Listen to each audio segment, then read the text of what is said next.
Hello everyone. तर आज मी fridge clean करायला घेतलं आहे.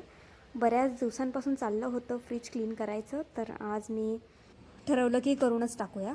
जरा वेळही होता माझ्याकडे फ्री, असंही भाजीपाला कमीच होता जरा, त्यामुळे आज मी म्हटलं क्लीन करून टाकूया. आधी सगळं सामान असं मी पटापट खाली काढून घेतलं आणि म्हटलं फ्रीज चांगलं पुसून घेऊ, आणि हे व्यवस्थित पुसून घेतलं. आणि त्यानंतर मग व्यवस्थित मांडायचं होतं सगळं सामान. हे आहे लिंबू, ते बऱ्याच दिवसांपासून आहे माझ्याकडे, पण पटकन असं सगळा फ्रीज मी क्लीन करून घेतला आणि सामान मांडलं. आतून केला तसं बाहेरूनही थोडा क्लीन करून घ्यायचा होता, तर पटकन असं स्प्रे मारून पुसून घेतला. हा चकाचक करून टाकला मी फ्रीज. तर हा आहे फ्रीजचा फायनल लुक. बाय.